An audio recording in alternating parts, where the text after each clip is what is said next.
tem muito a ver com o conceito que o professor Lison constrói na sua tese, do fazer-se professor. Se puder falar mais a respeito disso, como foi o próprio processo de construção da sua tese de doutorado e como e a construção desse conceito de fazer-se professor. Uhum.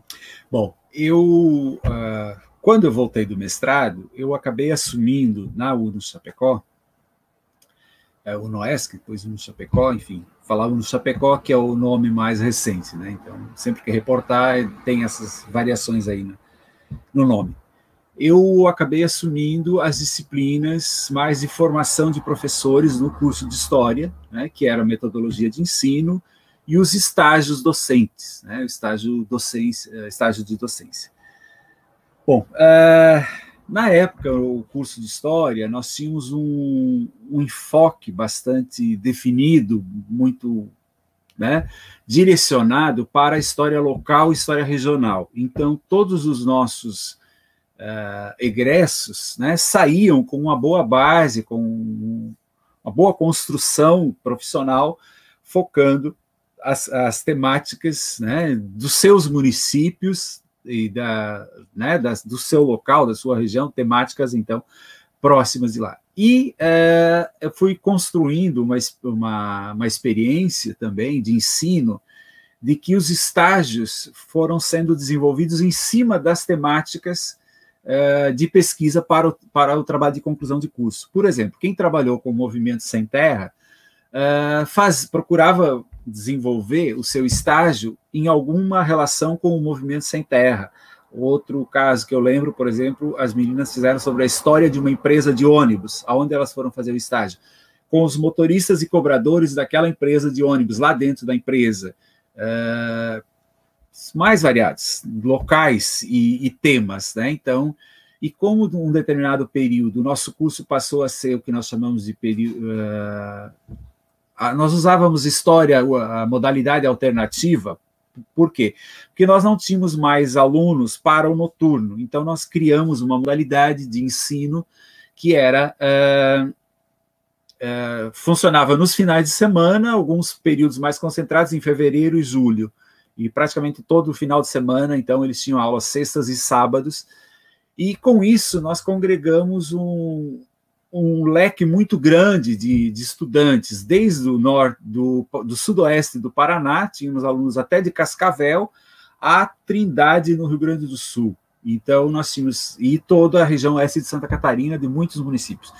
E com isso, então, se desenvolvia pesquisa nesses locais. E os estágios aconteciam nesses locais, então, ou naquela cidade, naquele município, que aquela temática tivesse relação direta com aquilo que o graduando em História estava fazendo. Bom, nessa perspectiva, então, os estágios foram sendo pensados nessas temáticas, nesses locais, e dessa forma, então, foram construídas coisas muito interessantes, assim, experiências muito ricas, né, de quebrar com a linearidade histórica, com a cronologia, com aqueles velhos conceitos e a velha forma de narrar a história, né, falando, por exemplo, de movimento de mulheres agricultoras, se falava de mulheres mulheres de Atenas, né, então fazendo essas diferentes relações.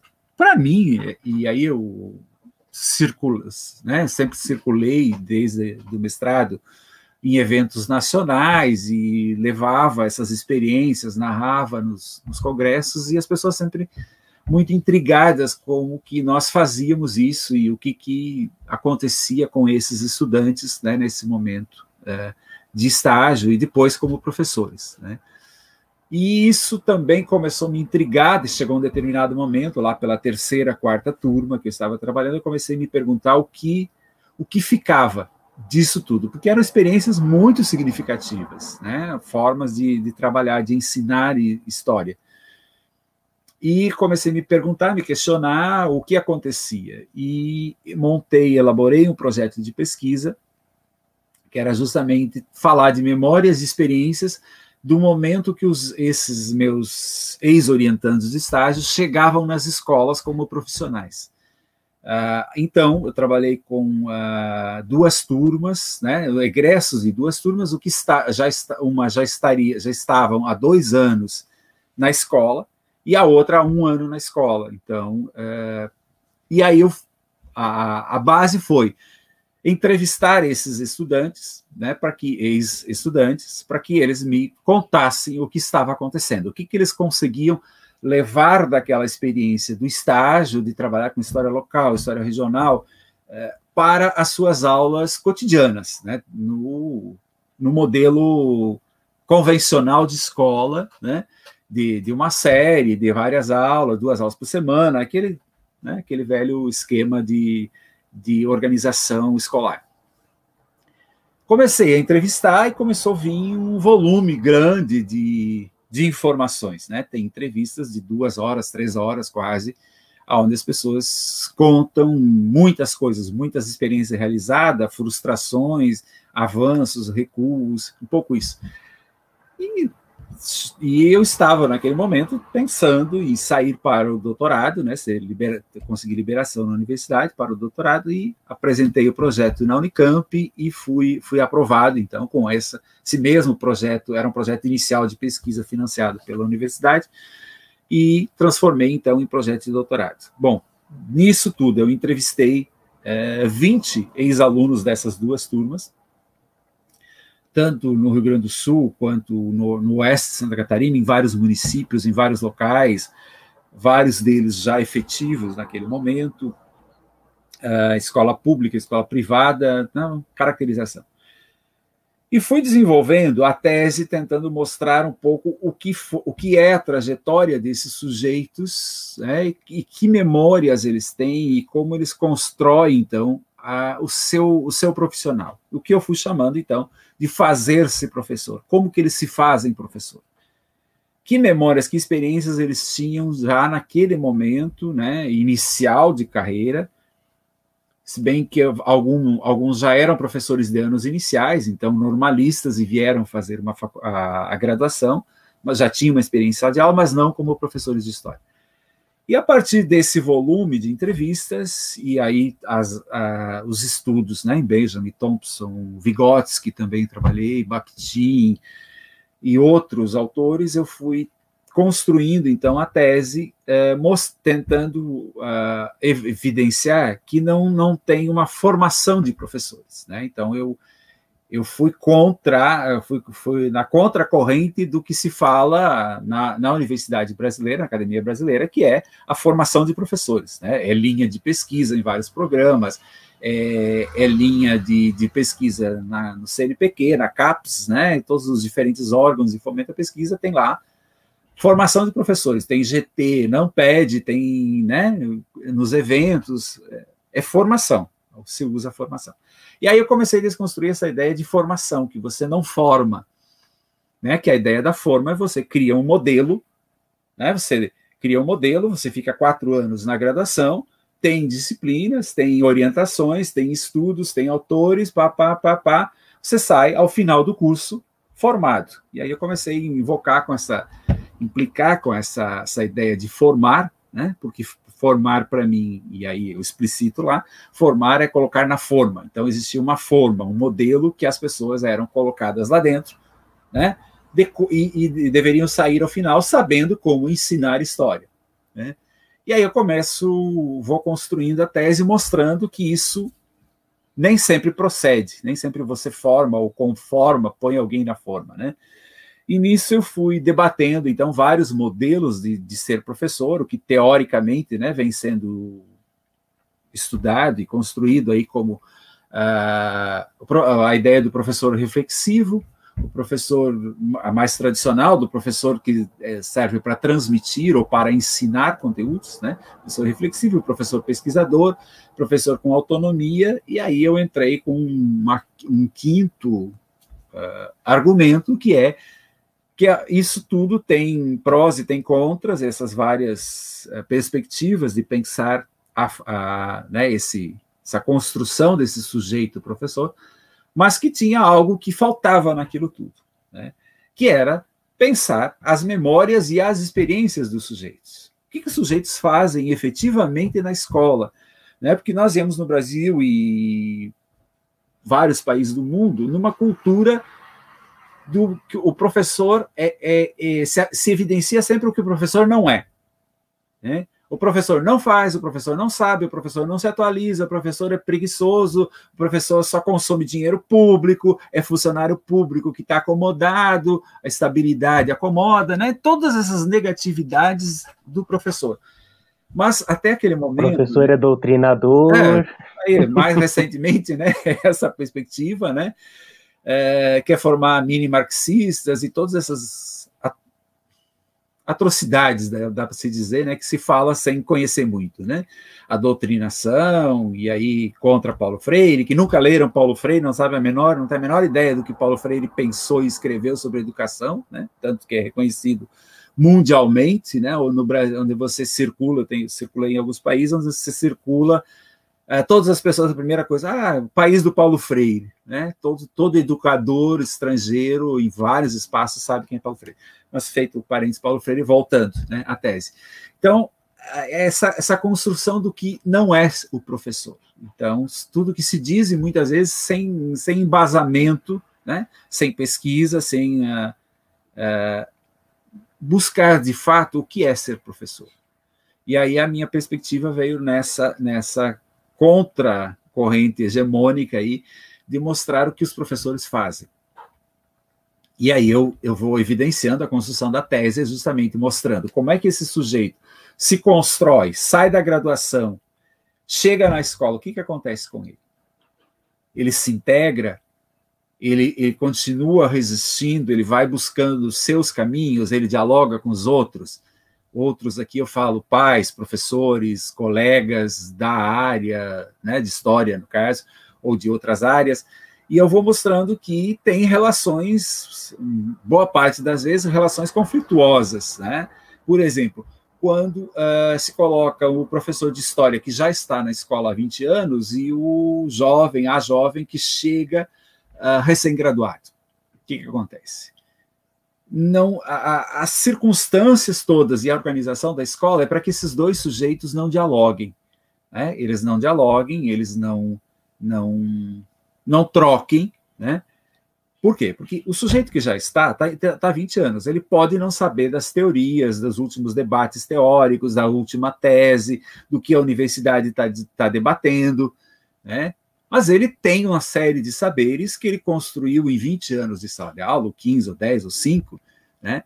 Que ele se mostra, então, ele vai se construindo, ele vai sabendo como trabalhar com a turma A ou com a turma B, o que é viável em termos de conteúdo, se ele trabalhar texto, se ele trabalhar uma música, né? O que ele trabalhar, o que ele consegue congregar mais, envolver mais os estudantes, os saberes das relações dentro da escola, com direção, com os colegas.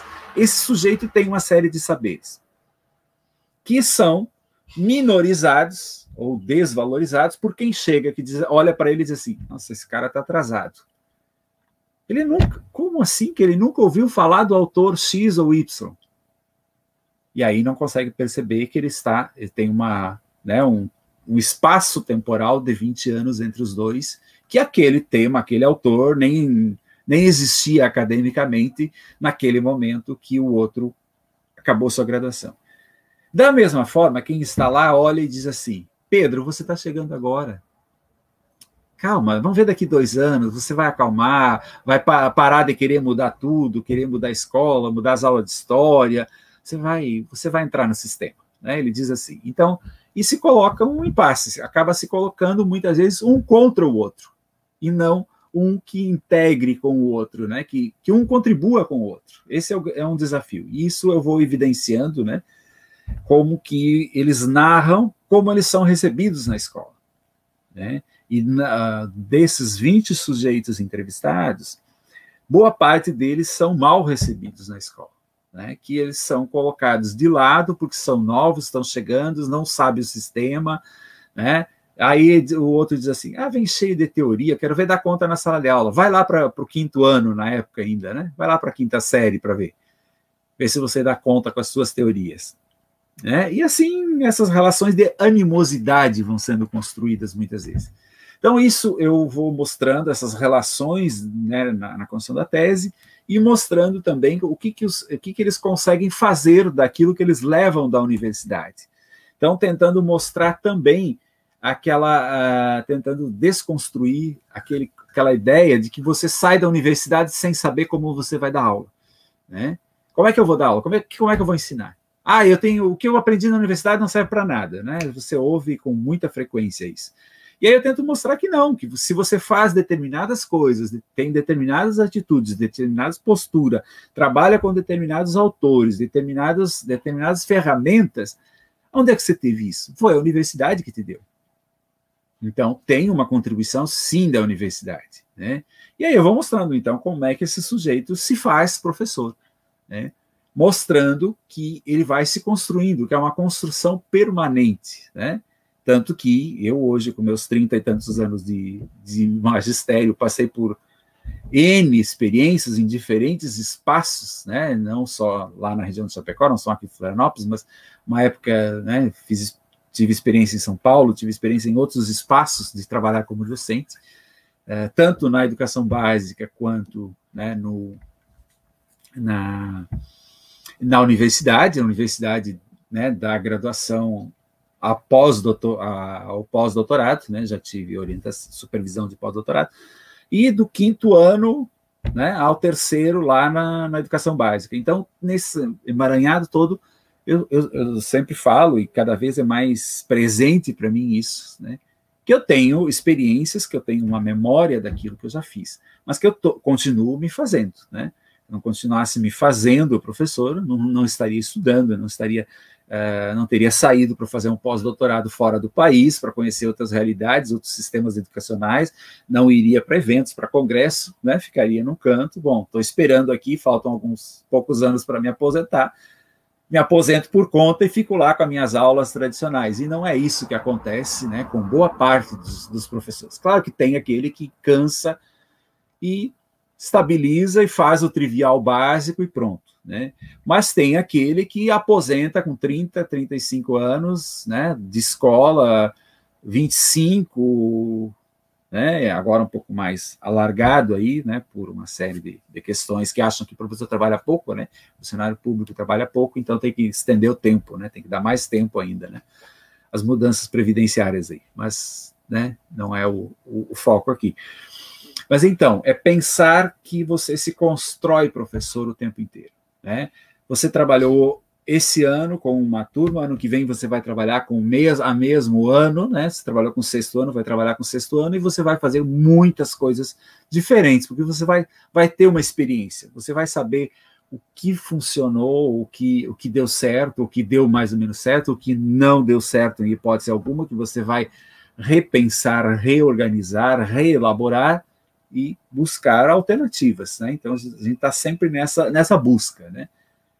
Eu parto do pressuposto que qualquer professor é sempre um buscador, né? Para muito além do ensinar, do transmitir, do repassar, do aplicar alguns verbos horrorosos aí que, né, quem me conhece já sabe que eu brigo contra eles o tempo inteiro, porque você não aplica, né? Você não vai fazer uma injeção, você não vai resgatar a história também, que é outra coisa complicada, né, que se constrói aí. Você vai construir um pensamento histórico sempre a partir do teu presente, das questões do teu presente, daquilo que te incomoda, né?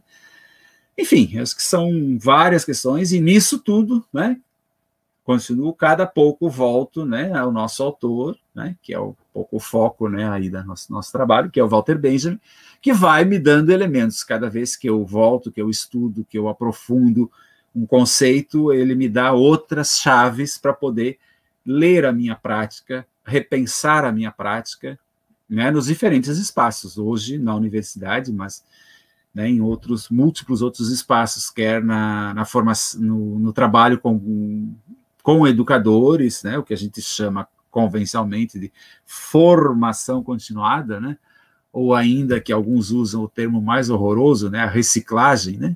Professor é lixo, precisa ser reciclado, e aí vai, né? Mas é um pouco pensar a formação continuada desse sujeito, né? Então, também vem fazendo. E isso sempre, quem me dá ferramentas é o Walter Benjamin, e aí as pesquisas, as orientações, tudo, então, nesse fazer-se, né? Estamos sempre nos fazendo.